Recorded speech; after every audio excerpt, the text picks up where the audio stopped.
The morning light slips quietly through the curtains, moving like a secret trying not to wake anyone. You stand in front of the mirror, eyes half open, face half familiar. For a moment there's stillness, the kind that makes you wonder if the person staring back is really you.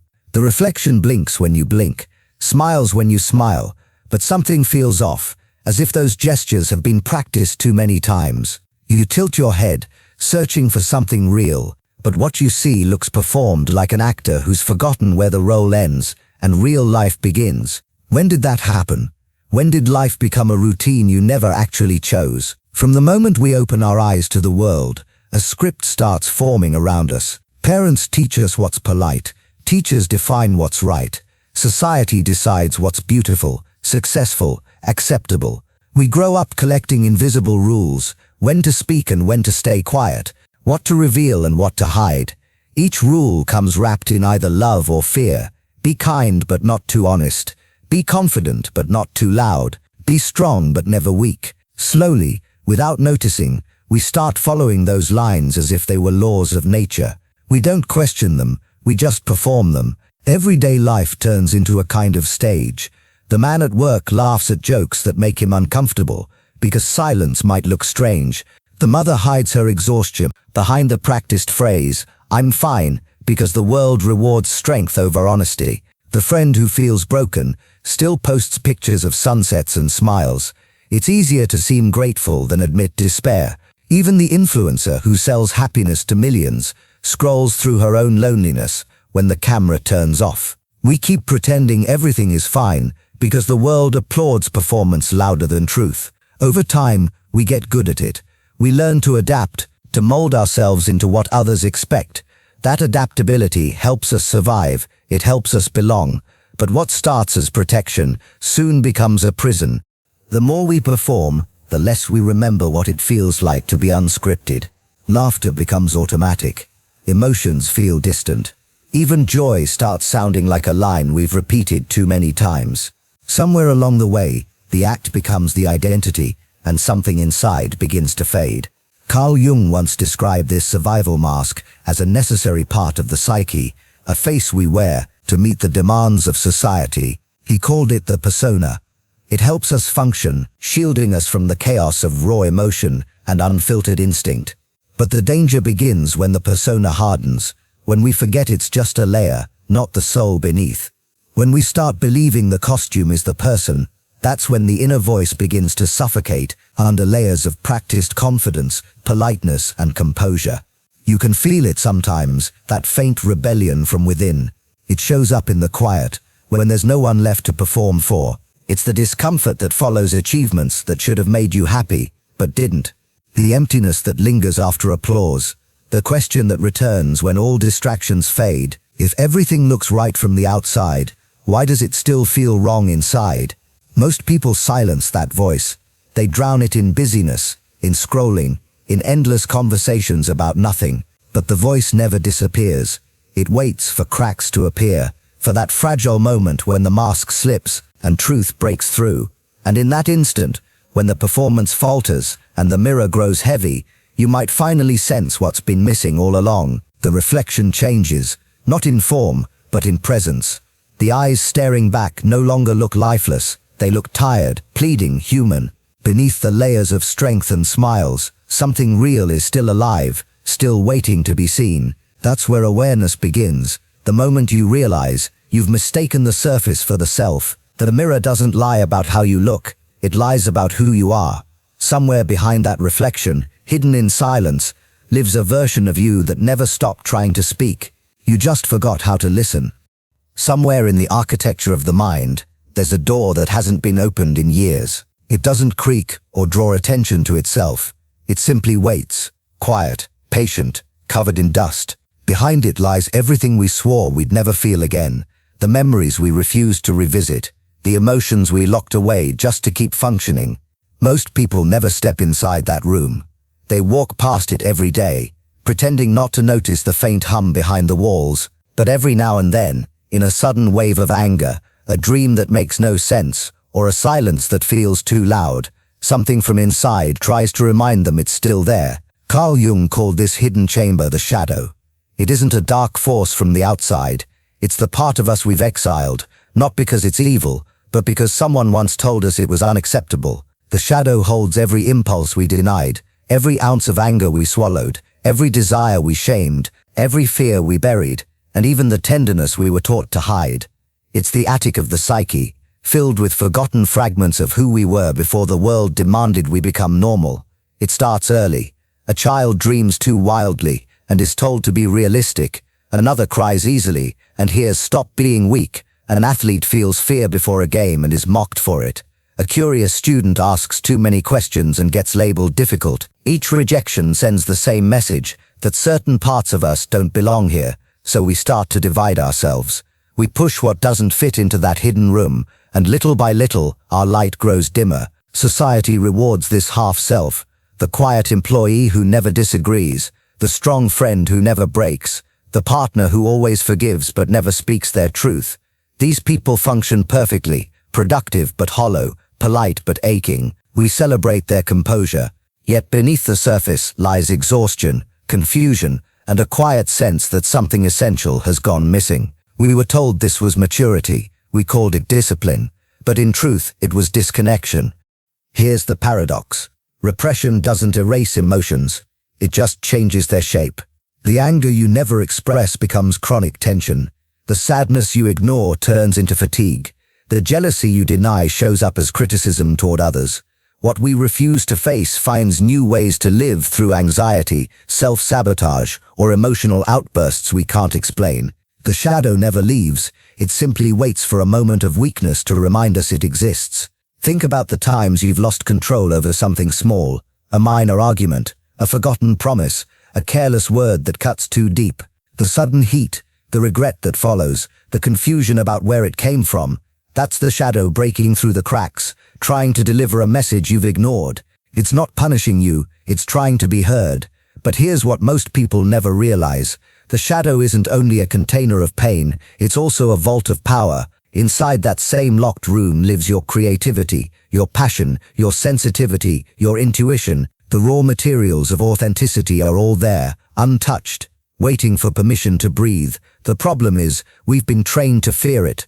We assume that opening that door will unleash chaos, but what if the chaos is already here, just wearing the mask of emptiness? Facing the shadow doesn't mean losing control, it means reclaiming what's been lost. Jung believed confronting it wasn't a moral act, but a psychological necessity. Until we make the unconscious conscious, it runs our lives, and we call it fate. We see it play out in broken relationships, repeated mistakes, and endless cycles of guilt and confusion. The shadow shapes our patterns from the dark, and we obey without ever realizing why. So imagine standing before that door again, the one you've avoided for years. The handle is cold, but it moves easily. Fear and curiosity rise together as you push it open. The air grows heavy, thick with recognition. Inside, there's no monster, only forgotten light. Pieces of yourself, covered in dust, waiting to be claimed. And maybe that's the question life keeps asking each of us. What if the thing you fear the most is the very piece that could finally make you whole? There comes a moment when running no longer works. You feel it in your chest, a quiet pressure that doesn't leave, even when everything looks perfect from the outside. It's not depression, not boredom, it's something deeper, something that whispers, it's time. Imagine walking down a spiral staircase that leads straight into your own memory. Each step echoes with sounds you've heard before, but always ignored. The air grows heavier as you descend, not because the place is dark, but because it's honest. Along the walls lie the moments you've avoided for years, the heartbreak you pretended didn't hurt, the jealousy you never admitted, the anger you swallowed with a smile. Every step down is a confrontation with something you once buried. This descent is where real healing begins, because awareness and pain are inseparable. You can't heal what you refuse to face. Jung believed transformation never happens in comfort, that awareness must collide with discomfort before it becomes wisdom. The shadow doesn't dissolve when ignored, it changes shape when met, and that encounter feels like standing before a mirror that no longer flatters you. Integration begins with small acts of honesty. You start to notice the subtle ways your mind protects itself, how you project what you dislike about yourself onto others, how you call people arrogant when you secretly envy their confidence, how you label others too emotional because you've forgotten how to cry. Every judgment is a reflection in disguise. These moments aren't enemies, they're invitations. Each projection you recognize is a message from your unconscious quietly saying, "This belongs to you too." To integrate the shadow is to gather your contradictions and hold them without shame. It's realizing you can be kind and cruel, brave and terrified, selfless and selfish, all within the same breath. Integration isn't about purification, it's about wholeness, and this is where you meet something larger than the persona or the shadow, what Jung called the self. It's not the ego that says I. It's the quiet center that observes both your light and your darkness, without judgment.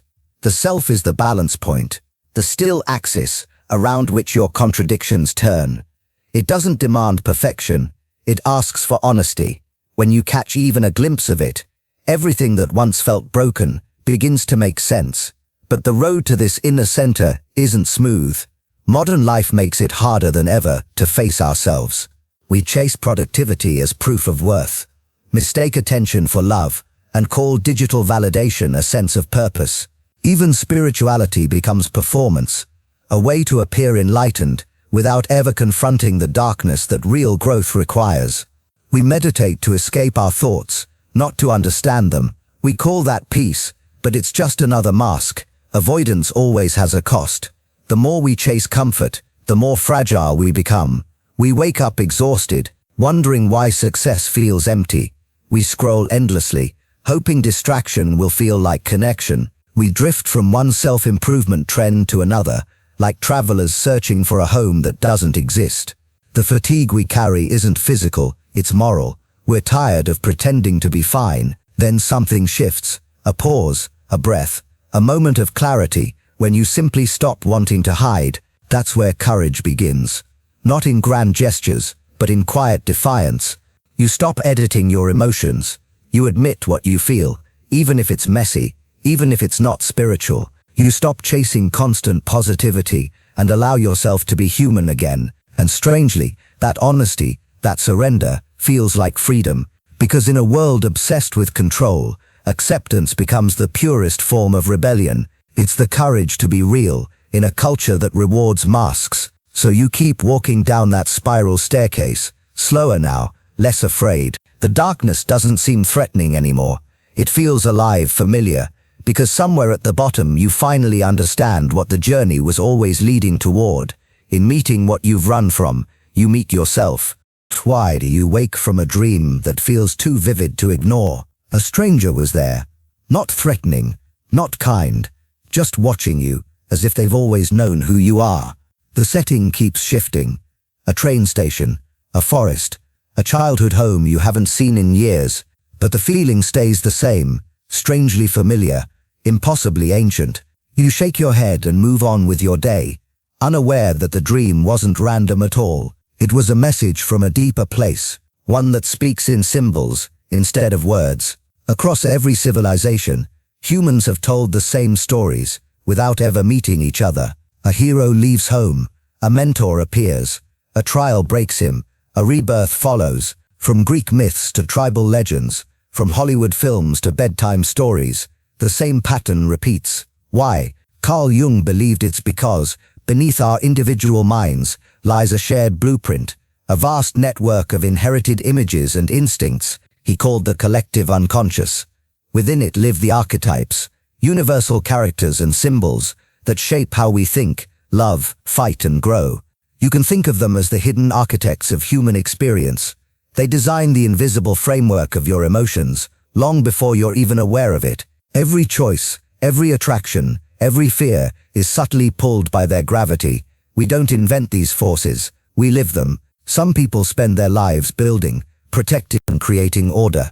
They are the builders, grounded, stable, always trying to keep chaos under control. Their strength is structure, but their fear is uncertainty. Others devote themselves to caring, healing and saving. They are the healers. They absorb the pain of others, but quietly neglect their own. Then there are the wanderers, restless souls who crave freedom so deeply, they mistake roots for prisons. They chase new places, new identities, never realizing that what they're really searching for isn't a destination, but a sense of belonging. And finally, the sages, seekers of truth, who live in the light of knowledge, but often forget to feel its warmth. Each archetype is noble in its way, but when one dominates, imbalance begins. Imagine an orchestra where the builder's drums drown out every other sound, or the sage's violin plays alone, refusing harmony. The music loses its meaning. The psyche works the same way. Individuation, the process Jung described as becoming whole, means learning to hear all the instruments, not just the one we identify with. It's the art of balance, allowing every archetype to take its rightful place, without letting any become a tyrant. You can see these archetypes everywhere, if you look closely. In the friend who fixes everyone else's problems, but can't face their own loneliness. In the executive who controls everything at work, but feels powerless in love. In the artist who keeps running from city to city, painting freedom, but feeling trapped inside. We call these personality traits, but they're far older than personality. They're ancient patterns, speaking through modern lives. The unconscious doesn't lecture us directly. It sends clues, dreams, coincidences, recurring life patterns. This is its language.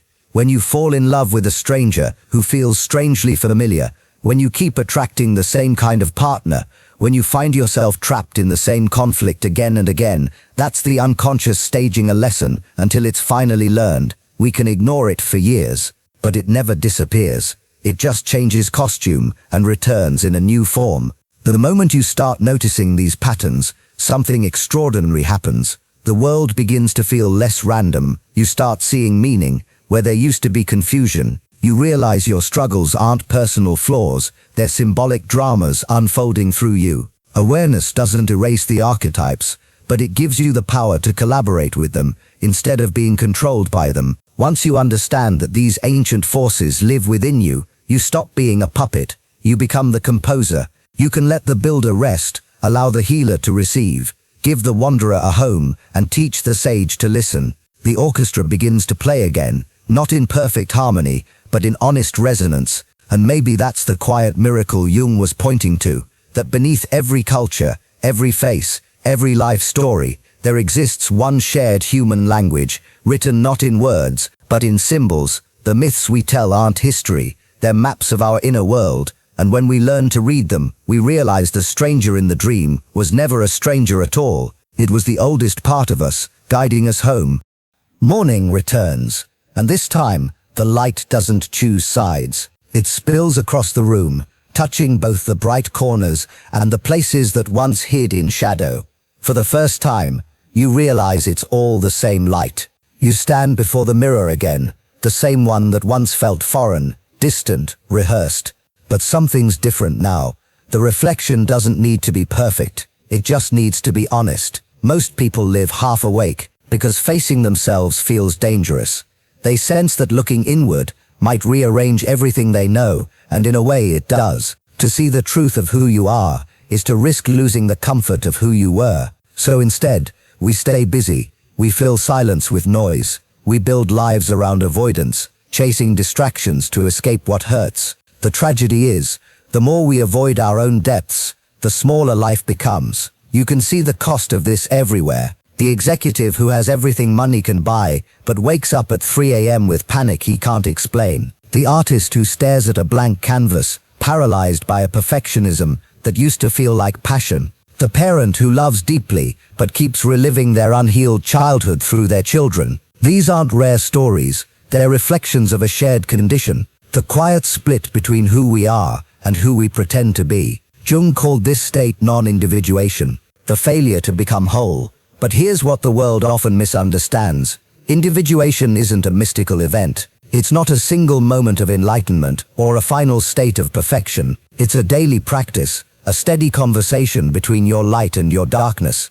It's choosing awareness again and again. It's being honest when lying would be easier, sitting with discomfort instead of numbing it, expressing something real, even when no one's watching. Individuation isn't about becoming someone new. It's about remembering someone old, the person you were before the masks. Real freedom isn't doing whatever you want. That's just chaos disguised as choice. Real freedom is understanding why you want what you want. It's the difference between impulse and intention.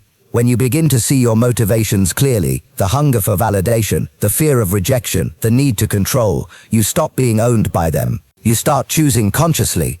Freedom begins not when you have more options, but when you no longer need them to feel complete. And yes, it takes courage. The courage to disappoint others, to walk away from roles that no longer fit, to accept that sometimes growth looks like loneliness. But beneath that loneliness, something sacred stirs, self-respect. That quiet knowing that you can stand in your truth, even when no one applauds. The path to becoming whole isn't glamorous. It doesn't make you untouchable. It makes you real. Some days, you'll fall back into old patterns. You'll catch yourself pretending, avoiding, running. That's part of it too.